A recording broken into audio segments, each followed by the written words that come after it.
آئندہ آنے والی نسلیں ان کی تیار کردہ تاریخ پر لعنتیں ڈالیں گی، اس میں کوئی بھی شک نہیں، لیکن سر دست ان کا پلہ بھاری ہے، جو چاہیں جس چیز کا جو چاہیں نام رکھ لیں، اپنے صحرا کو جنت نشان بتاتے رہیں بے شک، لیکن اس جنت میں جو حرکتیں ہو رہی ہیں وہ اس جنت میں نہیں ہو سکتی جس کا ذکر قرآن کریم میں ملتا ہے،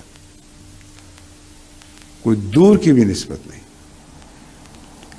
اب میں اس مختصر ذکر کے بعد ایٹامک انرجی اور اس کا پس منظر آپ کے سامنے پیش کرتا ہوں۔ سب سے پہلی بات تو یہ ہے کہ یہ جو سہرا بھٹو صاحب کے سر پہ باندھا جا رہا ہے یہ سراسر جھوٹ ہے۔ اس کا سہرا اگر کسی پاکستانی سیاستدان کے سر بننا چاہیے تو وہ ایوب خان ہے۔ جنرل ایوب خان سے ہی ایٹامک انرجی کے کمیشن کا آغاز ہوا ہے، اور عجیب بات ہے کہ گوہر ایوب صاحب خود اپنے باپ کی خدمات کا اعتراف کرتے ہوئے ڈرتے ہیں،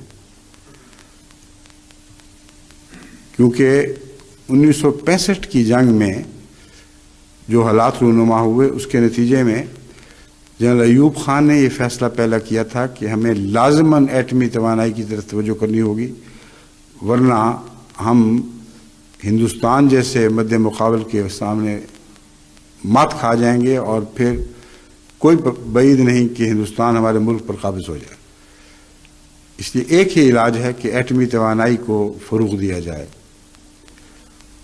ایوب خان کی نظر انتخاب جس سائنسدان پر پڑی جس پر آپ کو کامل اعتماد تھا وہ ڈاکٹر عبدالسلام تھے۔ ڈاکٹر عبدالسلام نے ابتدائی اور بنیادی خدمات سر انجام دینے میں ایسا کردار ادا کیا ہے کہ اگر کوئی مورخ شریف و نفس ہو تو اس کردار کو بھلا نہیں سکتا، اور اس معاملے میں ایسی سیکریسی سے کام لیا ہے جس کے مطابق یہ کہتے ہیں کہ ایم ڈیوں کو ہم ہٹا رہے ہیں ہر جگہ سے کیونکہ یہ اپنی راز کی باتیں دوسروں کو بتا دیتے ہیں، لیکن ڈاکٹر عبدالسلام صاحب نے اس قدر اخفاء سے کام لیا ہے ان امور میں کہ بہت بات تک جب یہ سارے واقعات گزرے مجھے ملتے رہے تو ایٹمی توانائی میں اپنا جو کردار تھا اس کا ذکر بھی نہیں کیا، سرسری سا ذکر کرتے رہے ہیں، اور تاثر یہ دیا کہ گویا ایٹمی توانائی کے جو کام ہو رہے یہ بعد میں ہوا ہے۔ جھوٹ تو نہیں بول سکتے تھے مگر تاثر یہ دیا۔ میں نہیں جانتا کن الفاظ سے مجھ پر یہ تاثر قائم ہوا، مگر اپنے نفس کو بڑھانے کی ان کو عادت ہی نہیں تھی، اور اللہ تعالیٰ کے فضل کے ساتھ ایک انتہائی منکسر مزاج انسان تھے، سچے پاکستان کے ہمدرد، اور ایوب خان نے جو اعتماد آپ پر کیا اس کو سچا ثابت کر دکھایا۔ جتنے ایٹامک نیوکلیئر کمیشن بنے ہیں، مختلف قسم کی ایٹامک یورینیم وغیرہ کی افزائش کے انتظامات ہوئے ہیں، ان سب میں ڈاکٹر عبدالسلام کے مشورے کے مطابق وہ سائنسدان ملوث ہوئے ہیں جن میں سے ایک بڑی تعداد احمدی سائنسدانوں کی تھی، اور اگر وہ احمدی سائنسدان اس پر کام نہ کرتے تو آج کسی ایٹم بم کا سوال ہی نہ پیدا ہوتا پاکستان کے لیے۔ اور یہ الزام کہ وہ اپنی خبریں احمدیوں کو دیتے ہیں اس قدر جھوٹا اور لغو ہے۔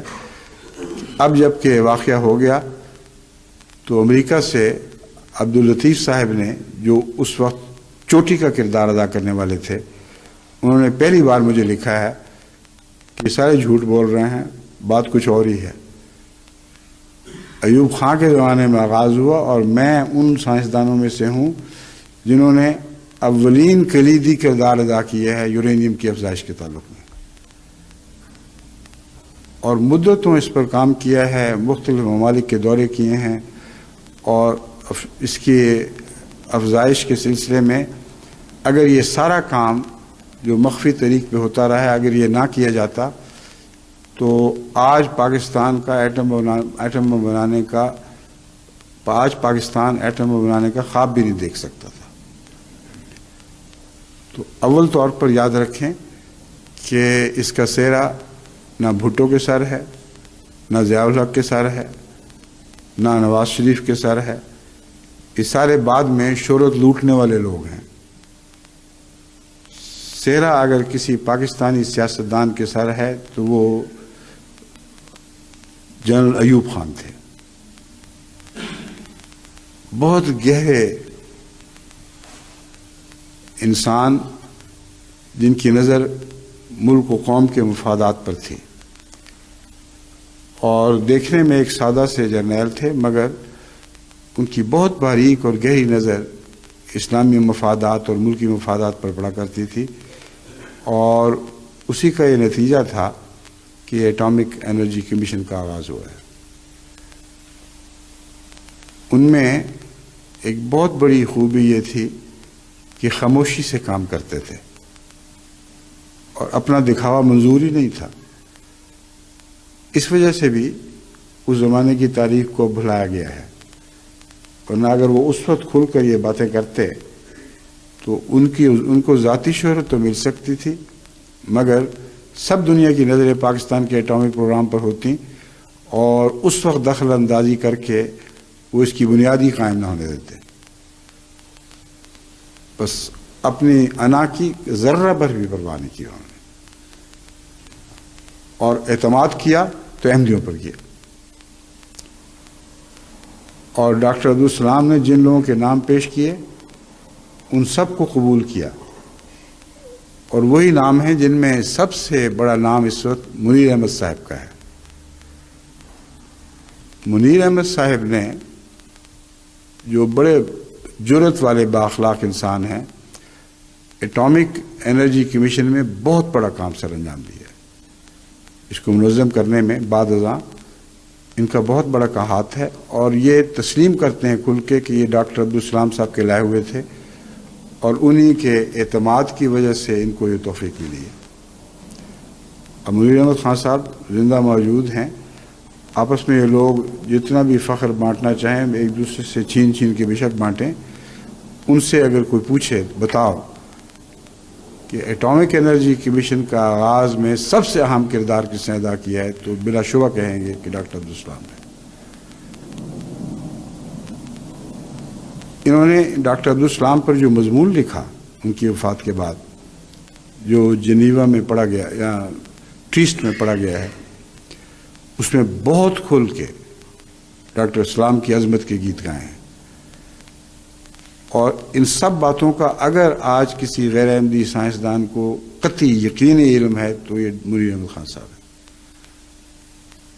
مجھے یقین ہے کہ پرائیویٹ مجالس میں جب ان سے پوچھا جائے گا تو یہ ضرور بتائیں گے، لیکن اس آغاز کی تاریخ کا انہوں نے کیوں ذکر نہیں کیا؟ میرے نزدیک پاکستانی حکومت اور پاکستانی میڈیا اور پاکستانی اخبارات اس کے متحمل ہی نہیں ہو سکتے تھے۔ اس لیے بعید نہیں کہ انہوں نے بیانات میں سچی باتیں کہی ہوں، لیکن ان کو بالکل کلیتاً نظر انداز کر دیا گیا ہو اور میڈیا میٹ کر دیا گیا ہو۔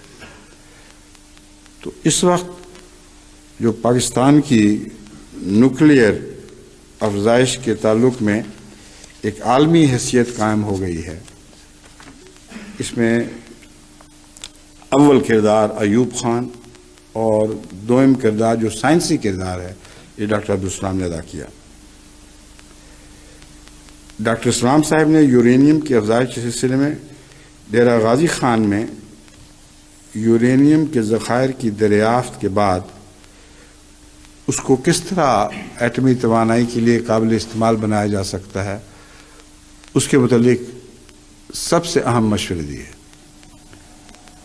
اور عبداللطیف صاحب جو احمدی سائنسدان ہیں، یہ وہ سائنسدان ہیں جن کو اس کام پر مامور رکھا ہے، بڑی خاموشی کے ساتھ، بغیر کسی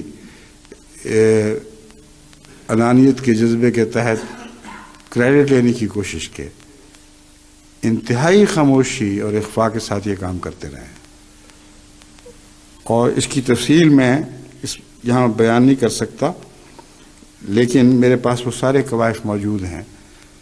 اگر میں بیان کروں تو دنیا حیران رہ جائے گی کہ احمدی سائنسدانوں نے کتنی خاموشی کے ساتھ وہ خدمات سر انجام دی ہیں جن کے بغیر پاکستان نیوکلیئر افزائش کا کوئی سلسلہ ہی نہیں چل سکتا تھا. کسی غیر معروف جگہ میں بیٹھ کے یہ لیبارٹریاں بناتے رہے ہیں. وہ آج کی جو جدید لیبارٹری بنی ہے وہ اسی لیبارٹری کے خد و خال پر بنی ہے جو انہوں نے تجویز کی تھی اور بنا کے دکھائی تھی. تو بلو پرنٹ بھی ان کا ہی تیار کردہ تھا، اور بلو پرنٹ کو ڈھال کر عملی شکل دینے میں بھی انہوں نے ہی سب سے بڑا کردار ادا کیا. اور بعد میں جب زیادہ وسعت کی ضرورت پڑی تو میں نے ہی انہی کی اسکیم کو آگے بڑھا کر اسے وسعت دی گئی ہے. اب یہ امریکہ میں ہیں شیخ لطیف احمد صاحب، جن کا مجھ سے رابطہ ہوا ہے اس سارے واقعہ کے بعد. اس سے آپ اندازہ کریں کہ ان کو کچھ بھی پرواہ نہیں تھی اپنی انا کی اظہار کی. جب تک یہ دھماکے نہیں ہوئے اس وقت تک انہوں نے مناسب نہیں سمجھا کہ مجھے بھی بتائیں کہ اس سے پہلے وہ کیا کرتے رہے ہیں. انہوں نے کچھ اور سائنسدانوں کے نام بھی بھیجے ہیں. ڈاکٹر منیر احمد خان صاحب کی سربراہی میں جو ٹیم بنائی گئی تھی اس میں جو احمدی سائنس کلیدی اسامیوں پر فائز تھے ان میں ایک شیخ لطیف احمد صاحب یہی امریکہ والے، دوسرے مرزا منور احمد صاحب کینیڈا والے. اس کے علاوہ بھی بہت سے نام ہیں، مثلا محمود احمد شاد صاحب ٹورانٹو کینیڈا میں ہیں. نیوکلیئر فیوژن کی مینجمنٹ میں انہوں نے بہت بڑی خدمات سر انجام دی ہیں. شیخ لطیف صاحب کا جو کردار رہا ہے 1961 سے 1999 تک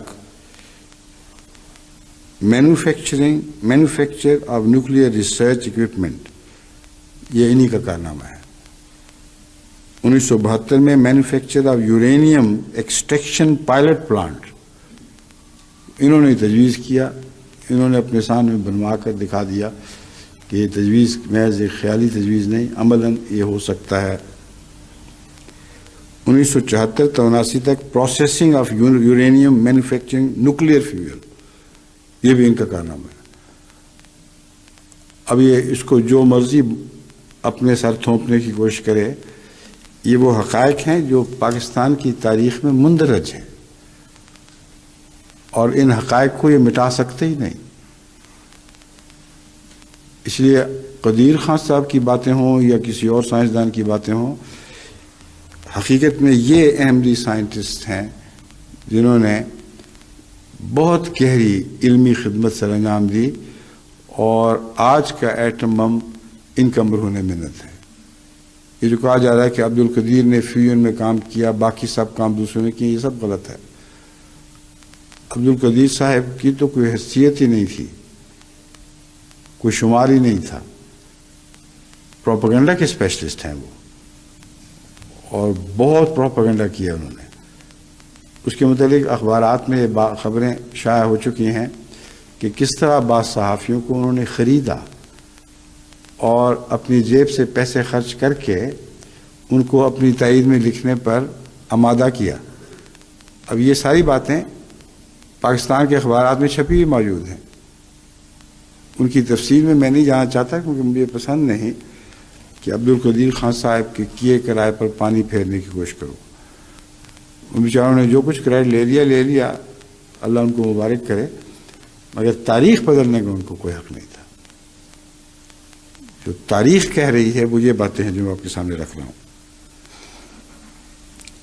شیخ لطیف صاحب کے علاوہ مرزا منور احمد صاحب ٹورانٹو کا میں نے بتایا ہے.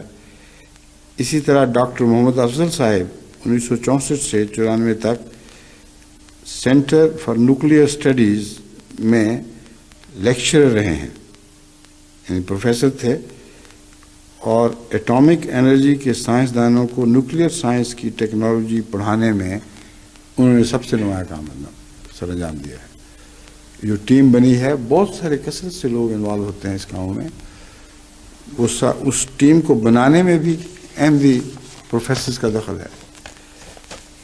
تو تعجب کی بات ہے کہ ان سب باتوں کو آج کا پاکستان کلیتاً بھلا رہا ہے اور ایک نئی تاریخ کو جنم دینے کی کوشش کر رہا ہے جو سراسر جھوٹی ہے.